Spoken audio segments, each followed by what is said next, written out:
पाकिस्तान के medium wave network.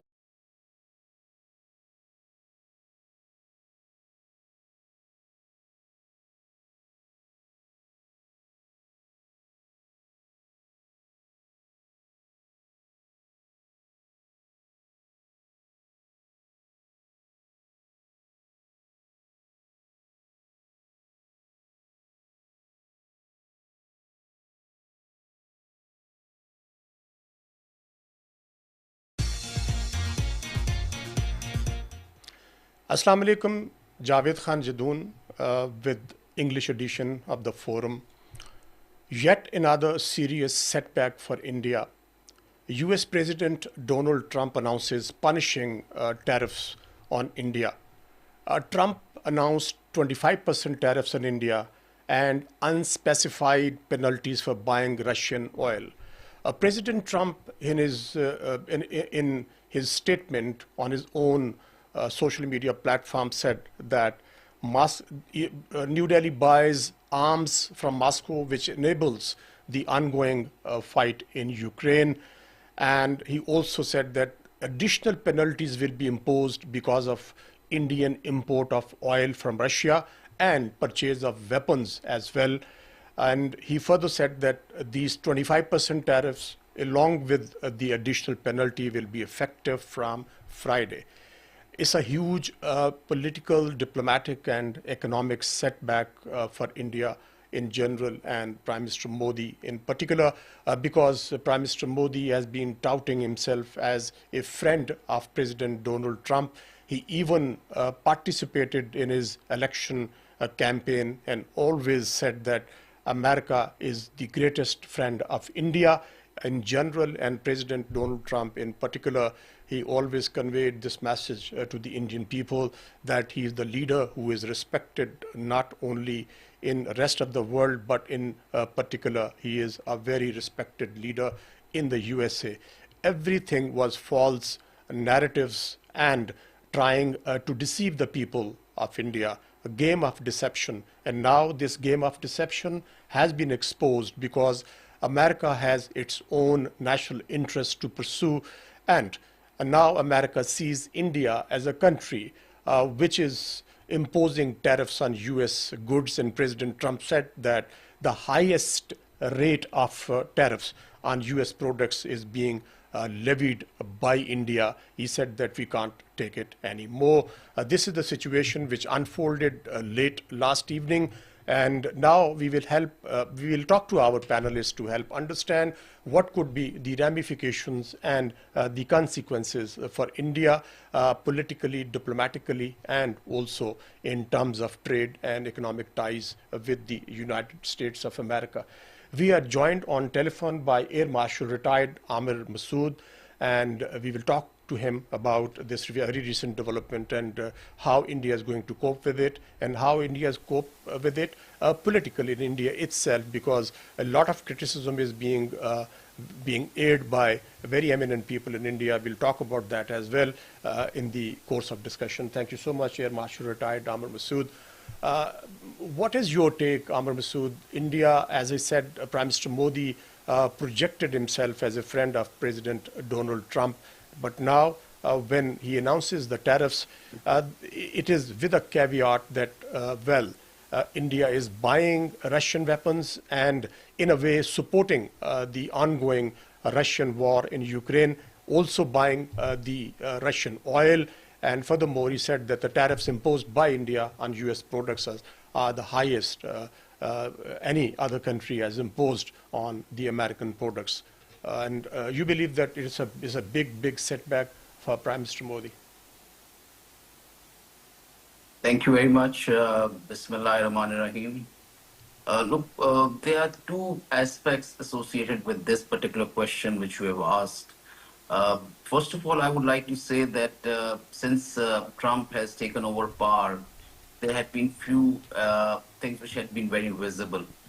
And there had been some contradictions also as far as his statements and actions are concerned. First of all, I would like to say that Trump is a person who believes in business. He's a market person. And he would always like to see whatever goes in the interest especially in the economic interest of United States of America.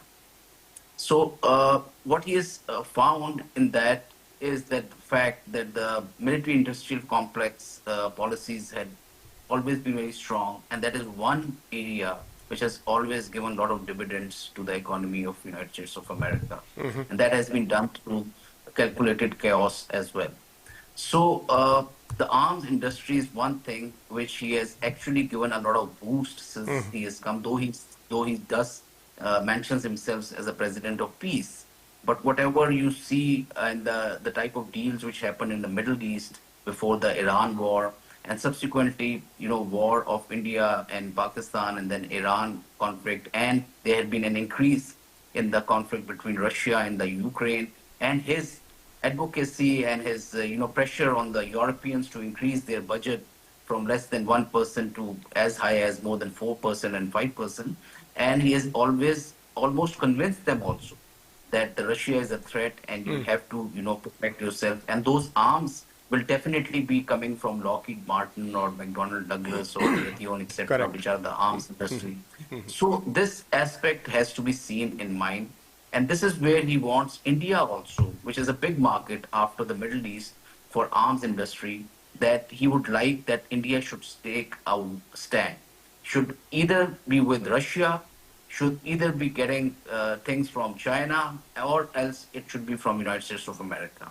Though India is seen as a bulwark against China, and India, both China and Russia are one of the main threats which United States see for the future.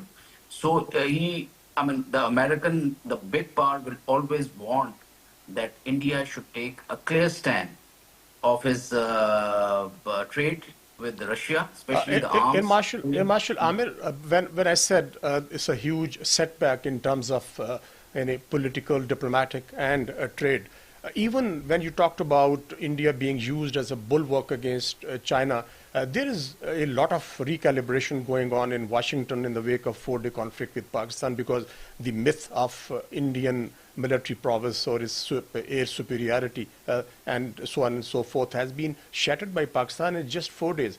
You believe that even that, we see a paradigm shift in that particular area as well. We talk about it. Let me quote what Michael Kugelman said on this latest development. Michael Kugelman, who is the foreign policy expert and specializes on South Asian affairs. Michael Kugelman, in his comments on the X, said that Trump's India tariff decision delivers another blow to a U.S.-India relationships that has been in a bit of a malaise since the India-Pakistan conflict. Here is the emphasis. A trade deal would have helped the relationship regain some equilibrium. Getting things back on track has now gotten a lot harder. It's a very, very important comment on part of Michael Kugelman that, my question is, everything is emanating from the four-day conflict. Every setback which India is facing now, either on diplomatic front or economic and trade front, even domestically on political front, is emanating from the defeat India suffered in the four-day conflict. Would you agree with that? But that does make a lot of difference, and that what we have seen after that conflict is that there have been American pressure on India also, and Trump repeatedly saying that he has intervened into the conflict, whereas Modi is saying that he has not been under any pressure of Operation Sindoor, and that still continues. So there had been a lot of setbacks for India since Operation Sindoor, and we have seen, Field Marshal meeting with Trump himself, and very positive statements coming from Trump's side for Pakistan, which we weren't expecting, for the reason that he enjoys an exclusive relationship with Modi himself and the Indians, the diaspora influence over there. Not only that, those diaspora are now influencing, but they are part of the policy making also in the Trump cabinet.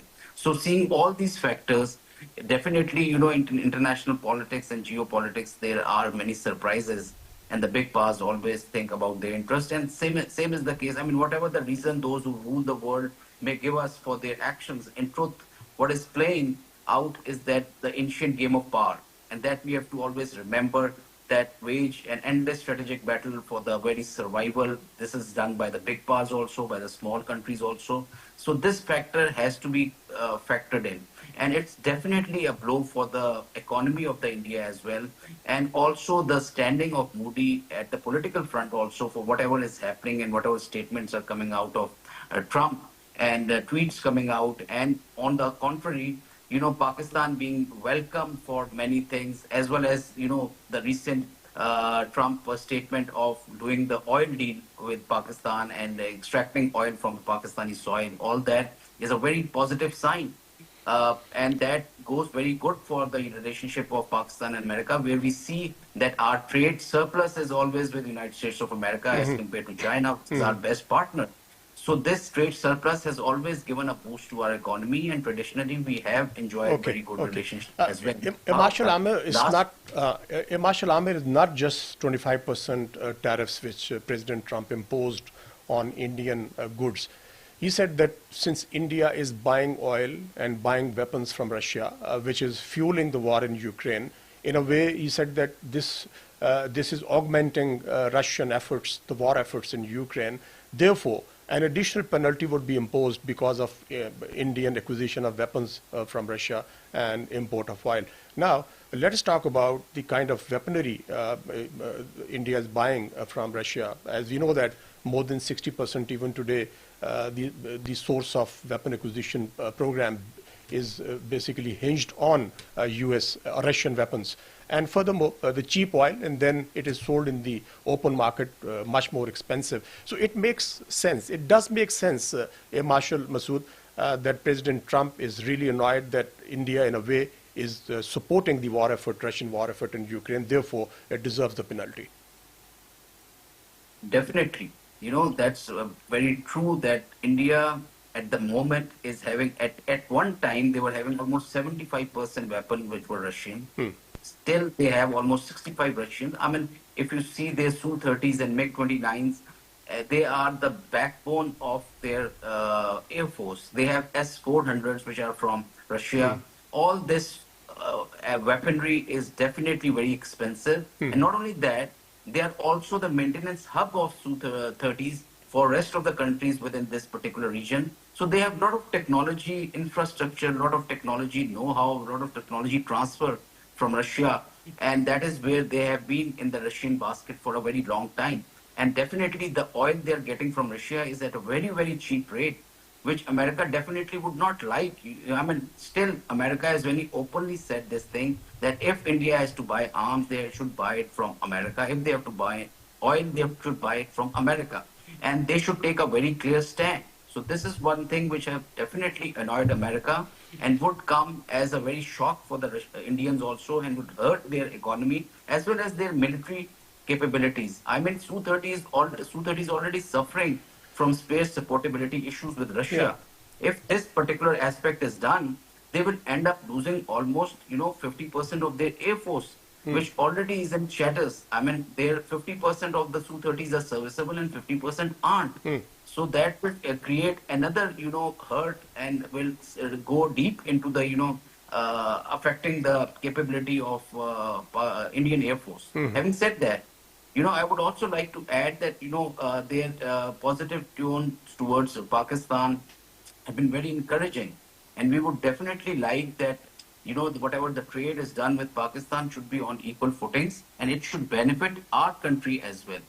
But for the time being, I mean, you should remember that you also have China as your regional partner as well as your strategic partner. And he has always played a very crucial role in your economy, in your military capability, and has been a friend for years. So once you do this sort of oil deal with America, what actions do America expects us as far as the CPEC is concerned, or our relationship with China is concerned, or whatever? These aspects will have to be brought, to the public, and has to be addressed very clearly, because Americans' attitude in the past has also been very, at times, dubious, for the reason that many of their journals and many of their senior, politicians like Mike Mullen and Schwarzkopf, and similarly Khalilzadeh, had given some negative statements also after they have used us, and have then subsequently, given that Pakistan had been able to sell themselves very cheaply. So these issues should be brought very clearly to the public of whatever deals we are going to do with America and what type of strategic partnership it has to be. It should not be transitory relationship and should not hurt our relationship with China as well as with Russia. I mean, regional partners matter a lot, and that is what we have seen in this war recently also, that regional partners play a very key role in defining the outcome of any of the conflicts, and also economically also they are very supportive for you. So, both the things have to be considered once we do sort of positive engagement with the United States of America. Till now, the things are very positive, the statements are very positive, and we should definitely benefit out of these positive gestures by the United States of America. It's a big part. Having said that, the balance should be maintained with our relationship with China, and in no case should the CPAC or other strategic engagement which we have with China be hurt in any case. Okay. Marshal Masood, we are joined by a Major General retired Zaid Mahmood in our studio. I'll come back to you. Thank you so much, General Zaid. You made it to the studio. We're talking about this recent decision of President Trump to impose 25% tariffs on Indian goods and additional penalty because India is buying Russian crude oil and also the weapons. I will just try and quote the particular portion of President Trump's social media statement. You see a lot of anger, a lot of frustration with India, a lot of annoyance with India.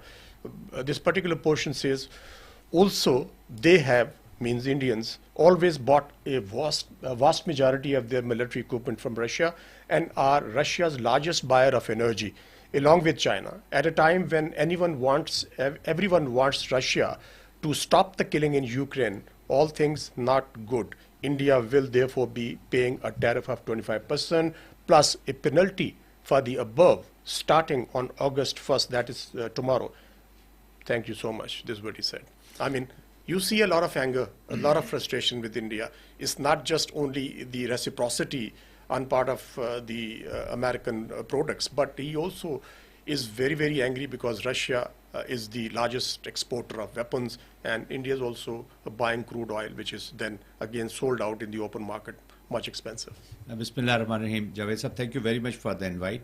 I think this statement has multiple purposes.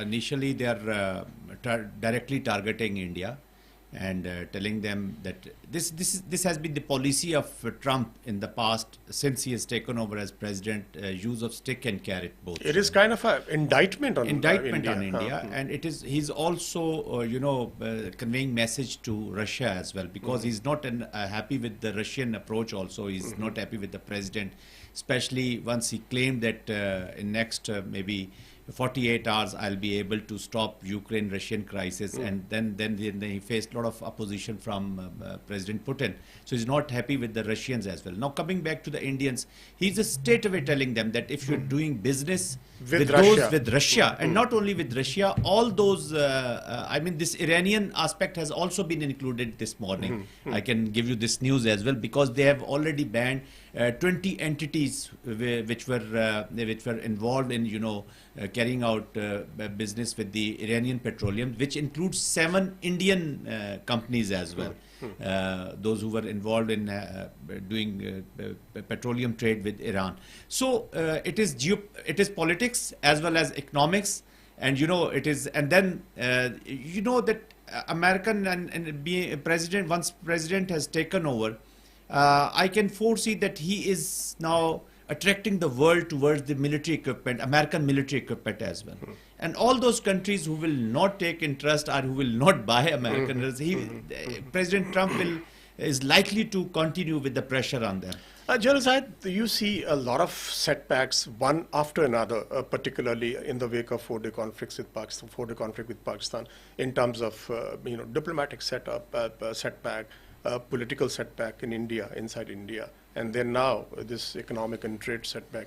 So everything seems to be flowing out of the outcome of the 4-day conflict, which is not going well for India in so many areas. Yes, there shouldn't be any doubt. This notion of victory which Pakistan has established after this escalation, 4 days war with India, that has given Trump a kind of a very good, reason to put pressure on India. Because that shared impression of India being a big economy, being a big, of course, in population they're a big country, but being a big military might. And they had started thinking of equating themselves with the big international powers, So that charade has gone. So once President Trump has seen, if you remember, J.D. Vance, one day prior to the escalation, was saying this is none of our business. This is a conflict between two countries. And President Trump was giving, an impression of not having a full knowledge of the Kashmir. In fact, J.D. was in India. J.D. was in India when this happened. So after 24 hours, after Alhamdulillah, with Allah's support and performance of our armed forces, and especially our Air Force, I mean, things turned down, on its head. And then they got involved, and then they, got involved in... When I said, General Zayed, when I said that it seems to be the outcome, of course, as they say that victory has a dozen fathers, but Yes. Defeat is an orphan.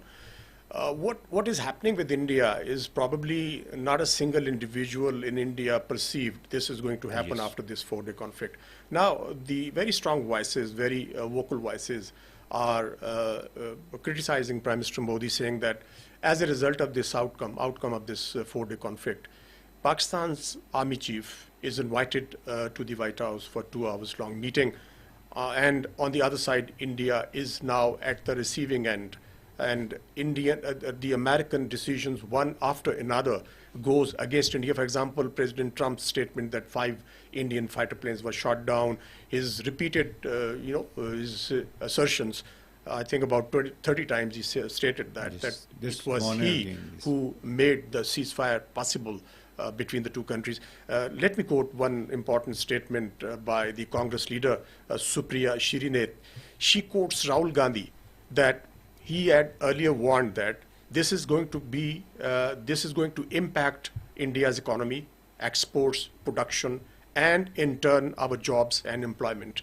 It's a very, very serious issue for India. They can't just brush it off. Well, it is just one-off decision on part of President Trump, because the trade surplus is heavily, massively in favor of India. So it is going to cost them a lot of jobs as well. Yes, it is. Their bilateral trade is around 125 billion, and that is in favor of India. Probably it's around 80 billion plus is from India, and that is going to impact very badly. It's a huge number, and already they are feeling the heat. If you follow the Indian media for last 10-12 hours, I mean, total debate is on this economic, and then there are the only BJP leaders are talking in a little positive, are there hoping that this is just a kind of a threat.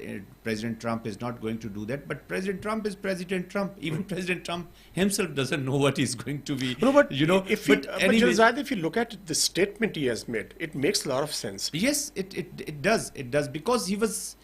I mean, if you look at it from his perspective, trade surplus is in favor of India. India is buying weapons from Russia. India is buying cheap crude oil from Russia. And then India believes that they can get all the concessions from President Trump. He says, no, this is not happening. You have hit the head. I tell you, Javed Sahab, that probably now the US administration, they have completely understood the Indian approach. They have always been doing this, throughout their diplomacy is, based on this fundamental principle that keep, hoodwinking your friends, keep them in the haze, and keep taking advantage, whatever you can do. America is not going to take them like that. And secondly, America has given them a lot in spite of, having Pakistan being a very good strategic partner in the past. They almost, ignored Pakistan as far as their relationship with India was concerned. President Trump was depending a lot on Indian having a role in the Indo-Pacific strategy. But after this defeat, I mean this Pahalgam I am referring to. After this Pahalgam, Americans are very quick at, they are a big power. They understand on which horse they have been betting, and this horse is not going to win them the race. But now they've come to know that this horse never had a will to run. You participate in the race. It was all a myth. It was all a myth. It was all a myth. Now they've understood, and now he has been using carrot. Now he's using the stick, That's and why he's it's very getting clear. very And harsh. he's he's equating them with the ex-president of India, Russia, Medvedev, and he's saying that you can either you can join with the Russian economies and go down like what happened in before Putin, during those international crises. And at that time, Russia was all depending on the oil, There were lot of sanctions before President Putin took over. And the world was also going through crisis, and Russian dependence was total on oil. Please allow me to go back to Air Marshal Amr Masood.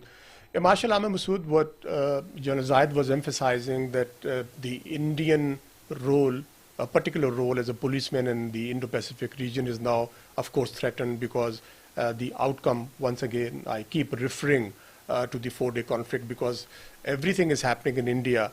For example, Air Marshal Masood only yesterday or maybe before that, Indian Minister for Home Affairs Amit Shah claimed that they killed 3 Pakistanis who were terrorists, came from Pakistan and were the attackers in Pahalgam.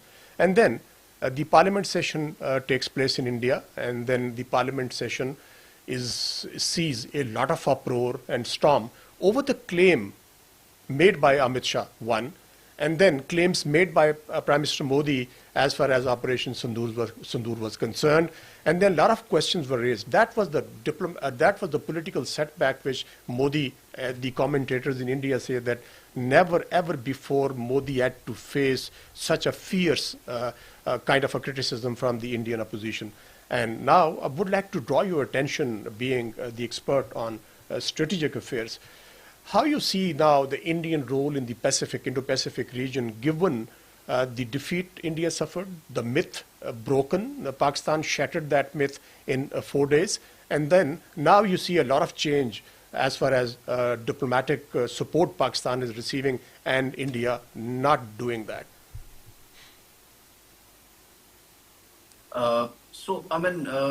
Look, there had been a serious debate in the parliament, and there had been some very serious and very, I would say, tough questions by the opposition. Of course. And that is a part of, I would say, democracy also. But the fact is that they have been under a lot of scrutiny, and they could not justify 2 important things. First was that why did they went for an action in which they knew that they're not going to win, and they rather ended up losing. Correct. So there was no justification, whether they come up with terrorists today or tomorrow, or they try to justify. Once they went into the conflict, they went it without any sort of justification to the international people, to their own, national public also, that there was a clear evidence of involvement of Pakistan in this Pahalgam incidents. Secondly, their restriction of this and abrogation of Indus Water Treaty is against all rules, against all norms.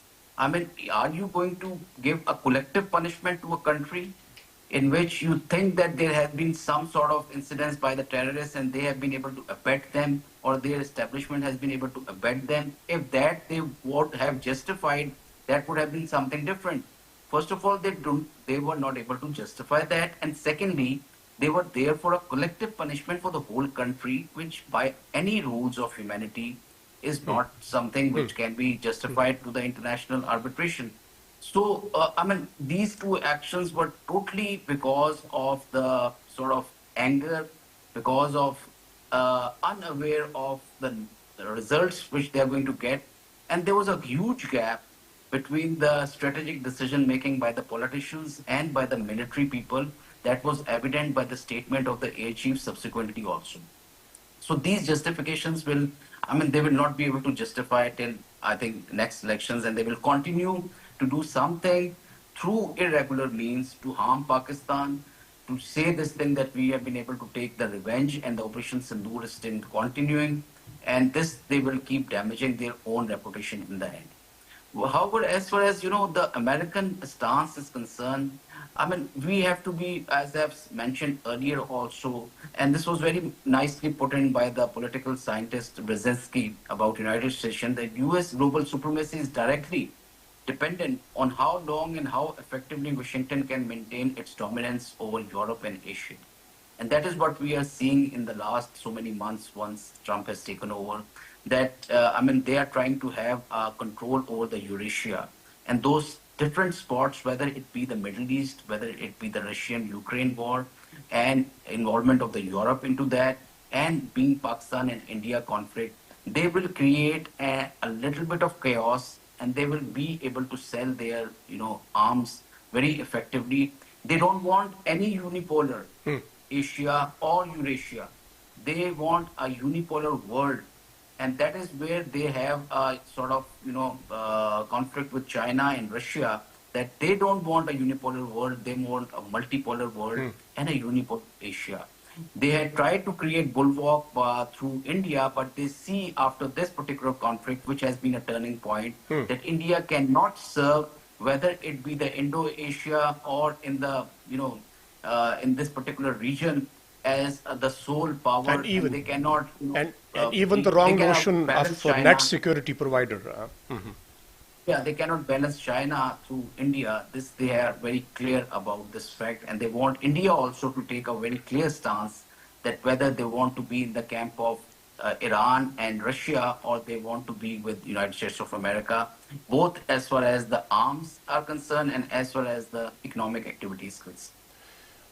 Marshal Ahmed Masood, if you look at three important developments, and then would like to have your comments. One is that across line of actual control, there is the Chinese military juggernaut which India is faced with. And of course, we understand India stands nowhere. On the other side, the kind of a drubbing which Pakistan gave to India in the 4-day conflict, and the kind of humiliation India suffered, not only in the 1.42 billion people living in India, but globally as well. Now there's a paradigm shift as far as diplomacy is concerned vis-a-vis India and Pakistan. And then, of course, the hyphenation of Pakistan-India by President Trump also didn't go well. And now this third important setback, which is in terms of trade and tariffs. And quite possibly the ramifications could be very, very serious for India. Given these three major important factors, economic, political, diplomatic, how you see Prime Minister Modi's survivability as a leader of the BJP and as a frontman of Hindutva, the Sangh Parivar and the RSS? But there had been a huge blow to his popularity since this particular 4-day conflict between India and Pakistan. There's no doubt about that. And that is where he is a little bit paranoid, and he is acting in haste. And his many of the actions are a reflection of the fact that he has lost this war, and he wants to make up of whatever grounds he has been able to lose. So Modi, being a very cunning person, very deceptive person, we can expect anything from him.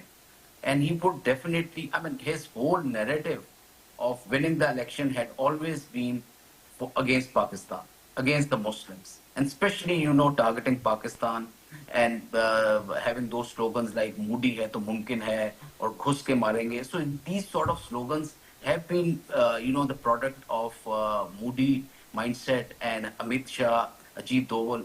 So this trio had always, been able to gain popularity through this sort of adventurism, and especially, targeting Pakistan. Okay. So they will definitely continue to do this in a regular manner. Okay. And they will try to make up of whatever grounds they have been able to lose. Okay. And they will try to do some sort of damage to you through your western areas, which we can see that there has been an increase in such sort of terrorist attacks. Okay. They will try to harm the economy also.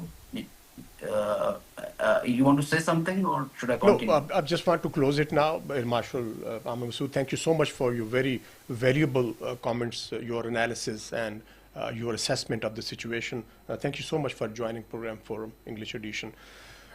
General Zahid, help me understand, given the kind of setbacks India is facing right now. As I mentioned, I keep mentioning political, diplomatic, trade, military. Should Pakistan be offering dialogue to India at this particular juncture when India's back is against the wall? India is being marginalized. Indian people are asking very serious questions from the BJP leadership in general and Prime Minister Modi in particular. Because why I'm asking this, couple of statements emanating from Pakistani leadership.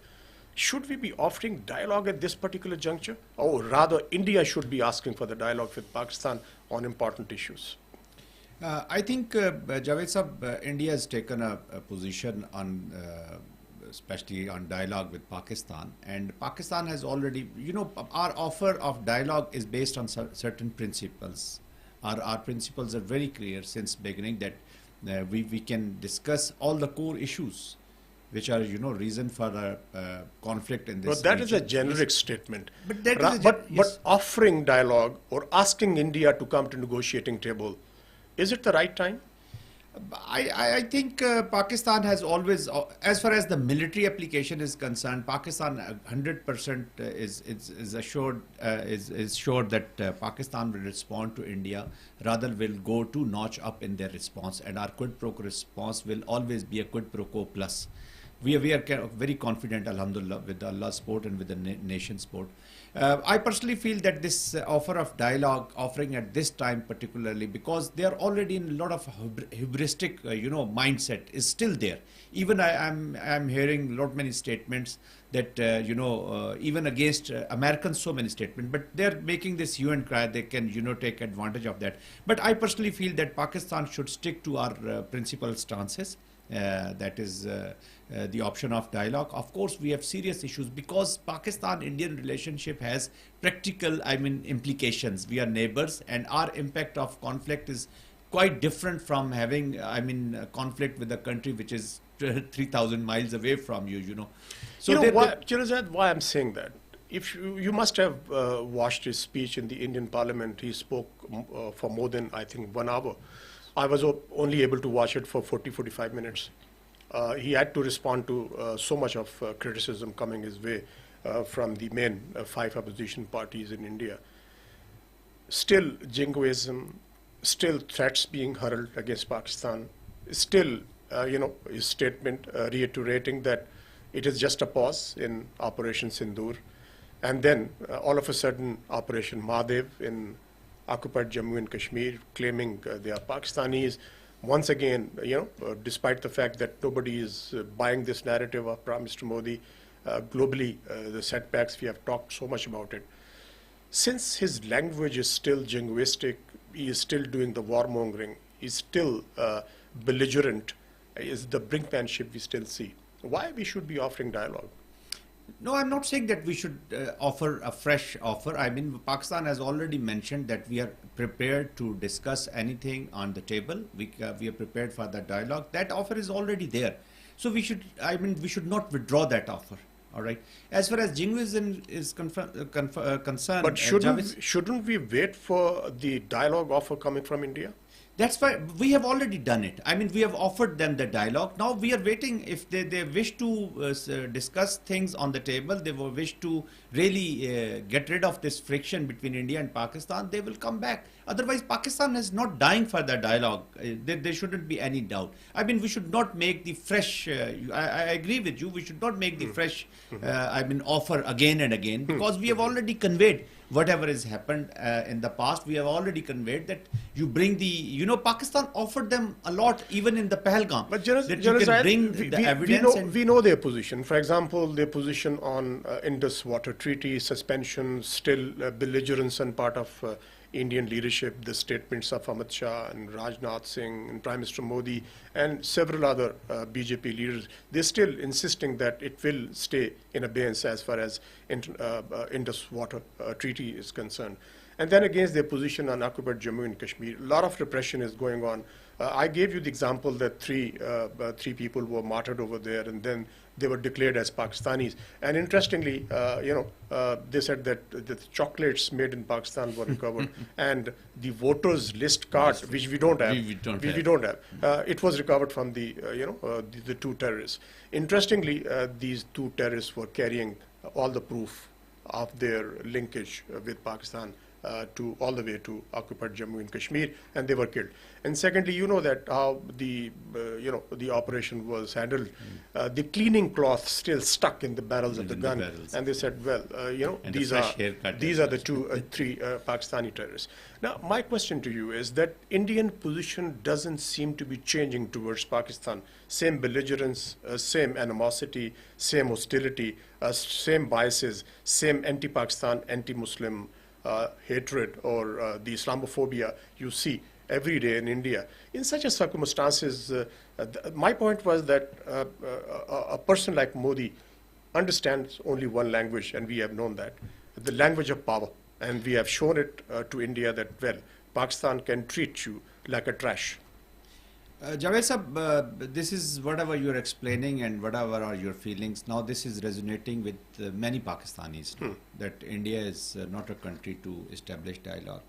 This, look, Pakistan has already, Pakistan is a responsible country. Pakistan has a character, and Pakistan will give all the chance to the politics and diplomacy before taking any military action, But most important thing for us is to understand is that we have put these 4 or 5 main issues as our vital national interest.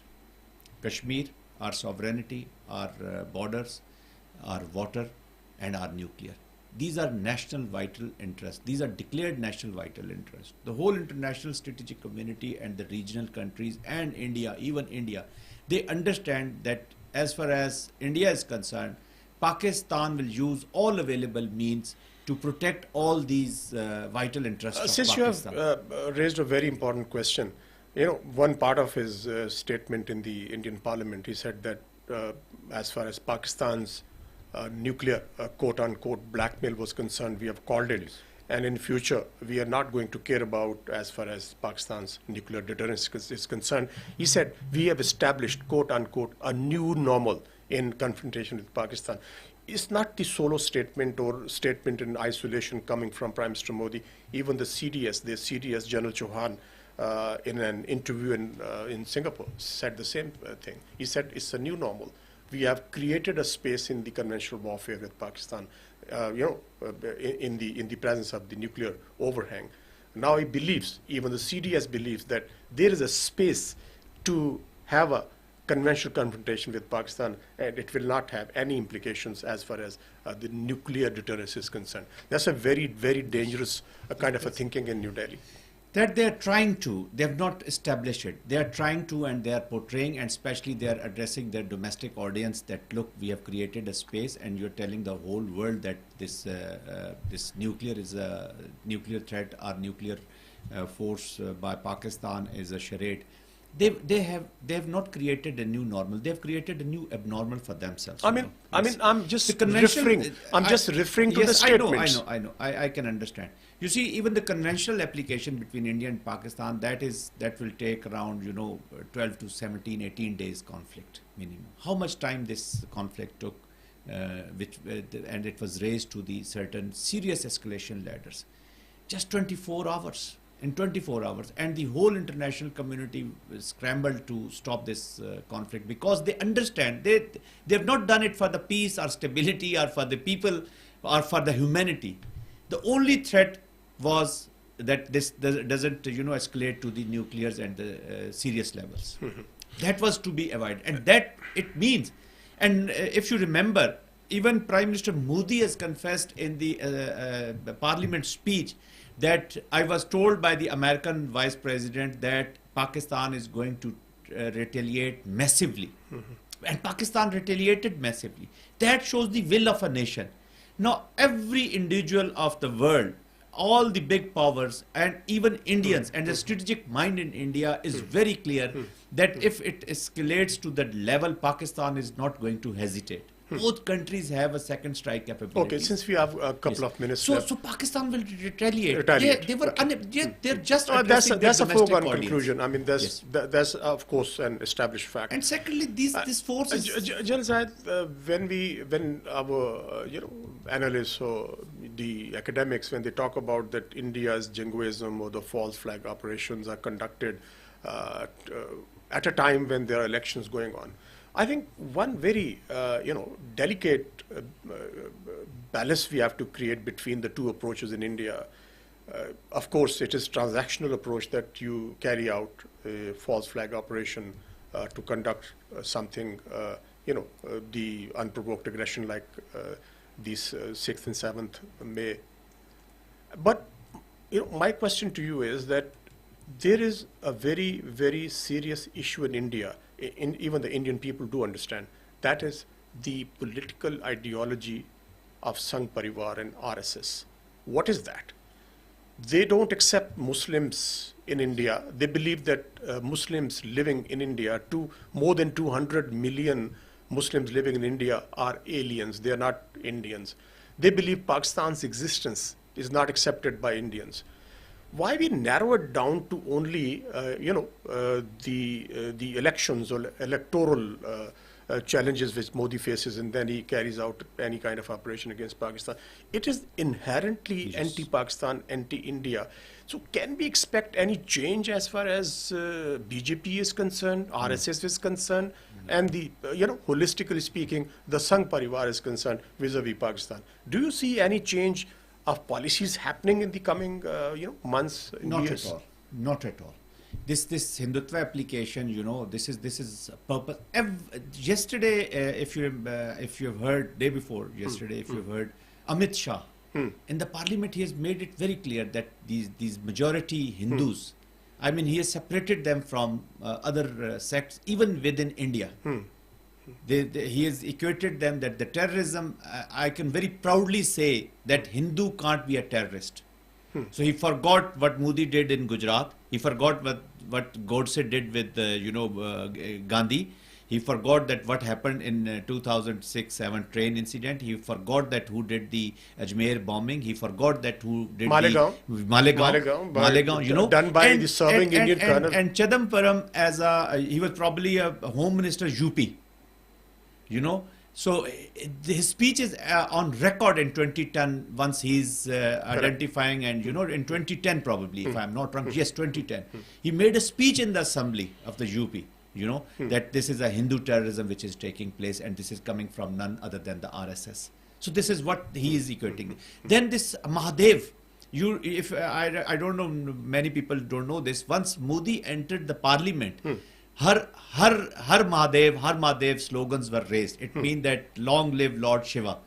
So Shiva is in every soul, and this is a war cry, So actually Hindutva application has taken in every action. This saffronization is there. That is Hindu terrorism. Hindu terrorism. That is Hindu terrorism. And Modi, why was he was banned to travel to United States? Gujarat. It was not because Butcher of his of ugly Gujarat. face, but in Butcher of Gujarat. So everyone understands. So Hindu terrorism is at rise, whether it is a Gurwant Singh in America or Najar Singh in Canada, who all are involved. Who is Nikhil Gupta? Who is Yadev? Who is Kulbhushan Yadev? So these are the Hindu terrorists who are being utilized who are being used as an instrument of policy by RSS and Sangh Parivar. So what you're saying, finally, no softening of policy towards India, because India and Indian leadership in general and RSS and Sangh Parivar in particular only understand one language, and that is the language of power. This is what you're saying. If you have any other option, you can share it with me. I don't foresee any other option. Thank you so much. So we have to be strong to defend ourselves. Thank you so much, Zahid Mahmood. And listeners, we come to the end of the show now. I'm saying Allah Hafiz.